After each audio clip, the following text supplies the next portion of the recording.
मेरा नाम अनुज है और मैं इस वीडियो के थ्रू आप लोगों को सीयूटी यूजी की कोर्स को इंट्रोड्यूस करने जा रहा हूँ।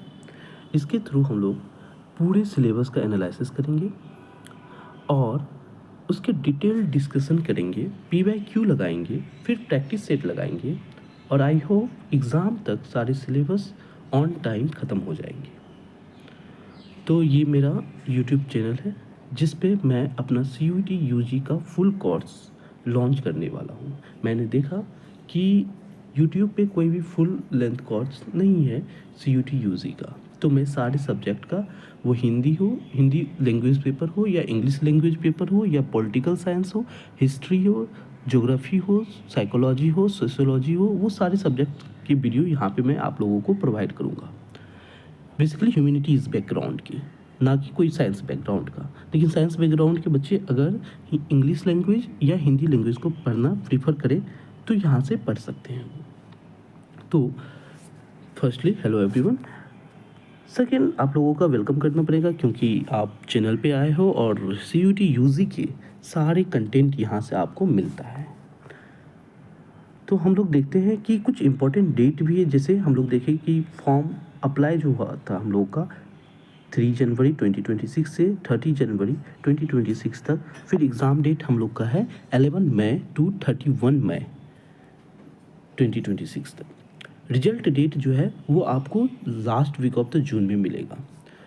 तो आप लोग को 11 मई तक पूरी प्रिपेयर, मेरी ये जिम्मेदारी है कि मैं आप लोगों को 11 मई से 21 मई तक पूरे प्रिपेयर कर दूँगा। फुल सिलेबस डिस्कशन होगा, पीवाईक्यू लगाए जाएंगे, प्रैक्टिस सेट लगाए जाएंगे, सब कुछ होगा उसमें।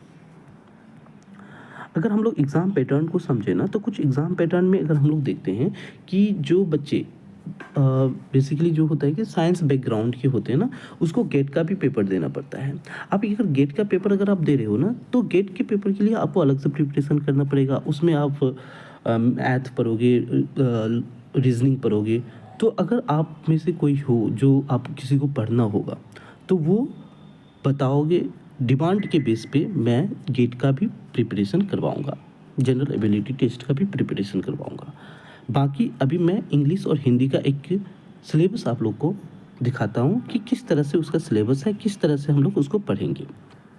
तो देखते हैं कि जैसे इसमें इंग्लिश के सिलेबस के बारे में बात करें तो इंग्लिश के सिलेबस में मैं अगर अभी तक मैं जितने भी पीवाईक्यू को एनालाइज़ किया हूँ, मैं अभी 3 साल से पढ़ा रहा हूँ सीयूटी यूजी, तो मैं अभी तक में जितने भी पीवाईक्यू को एनालाइज़ किया हूँ उसमें रीडिंग कॉम्प्रीहेंशन, अगर कोई बच्चे रीडिंग कॉम्प्रीहेंशन करके चला जाए, उसके बाद अरेंजमेंट वाले करके चले जाए। जो अरेंजमेंट होता है बेसिकली अगर आपको दिखाऊँ कि अरेंजमेंट, ये सेंटेंस करेक्शन में अगर आप देखोगे तो सेंटेंस करेक्शन भी हम लोग यहाँ पे रख सकते हैं।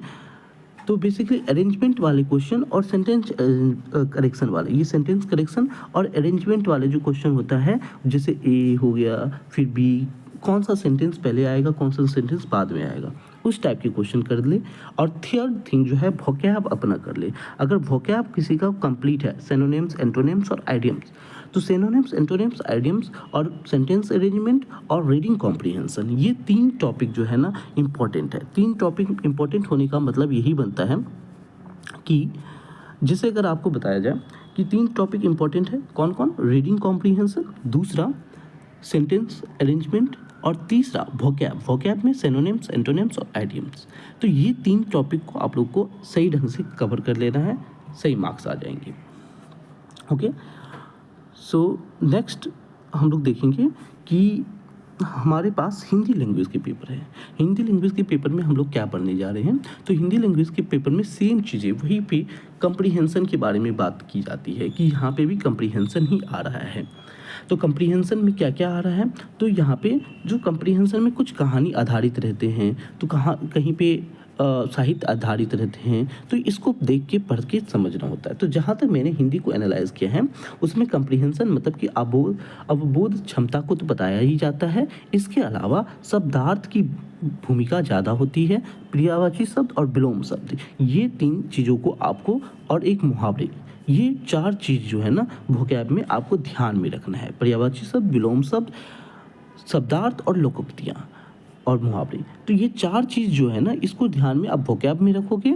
और इसके अलावा अगर जो हिंदी मीडियम से है या हिंदी की पेपर देने के लिए इच्छुक है, वो इस कॉम्प्रिहेंशन को भी ध्यान में रखोगे। कॉम्प्रिहेंशन तो सबके लिए आसान हो सकती है, लेकिन पर्यायवाची शब्द, विलोम शब्द, शब्दार्थ, ये सब के PDF आप लोगों को प्रोवाइड किए जाएंगे, जिसके थ्रू आप लोग याद करके फुल अच्छे मार्क्स ला सकते हो। ओके, तो ये थी पूरी वीडियो की, जैसे इसमें और बहुत सारी चीज़ें हैं, लेकिन उसमें से जो इम्पोर्टेंट है मैंने बता दिया है। व्याकरण में भी पढ़ाऊँगा तो उसमें समास आ सकते हैं, समास आएंगे, उपसर्ग आएंगे, तो ये सारे, और संधि आएंगे। ये सारी 3 चीज़ जो है ना, ये चीज़ों को मैं ऐसे प्रैक्टिस करके आप लोगों को इम्प्रूव करा दूँगा।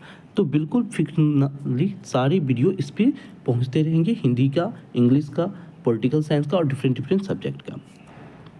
हाँ, तो अब ऐसा है कि मैं कोई भी पॉलिटिकल साइंस का सिलेबस नहीं लेके आया हूँ, या ज्योग्राफी का सिलेबस या हिस्ट्री का सिलेबस, किसी का भी सिलेबस मैं लेके नहीं आया हूँ, क्योंकि वो सब प्रोसेस के साथ साथ मैं करवाता जाऊँगा, उसमें कोई प्रॉब्लम नहीं है। प्रॉब्लम सिर्फ इस बात की है कि आप लोग को कंटिन्यूअस चैनल पे आना है, देखना है सारी वीडियो, जो भी अपलोडेड वीडियो होंगी।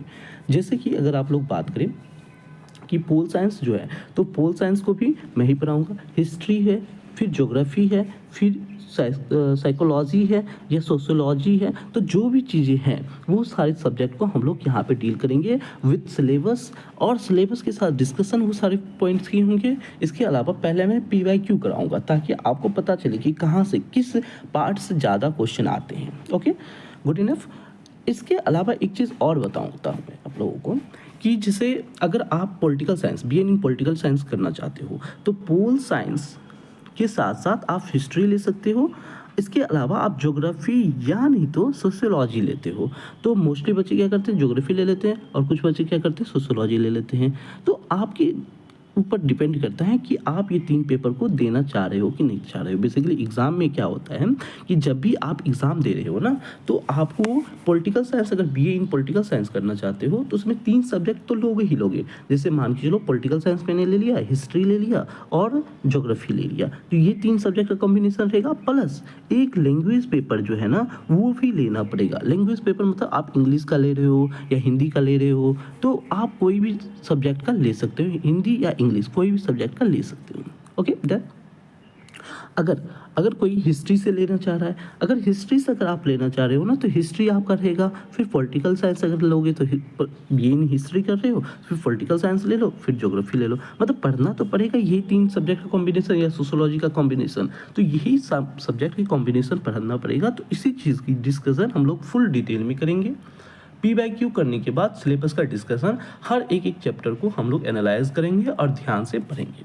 ओके, तो ये हम लोग का स्ट्रेटजी रहेगा, और हम लोग मई तक आते आते पूरे सिलेबस को ख़त्म कर चुके होंगे।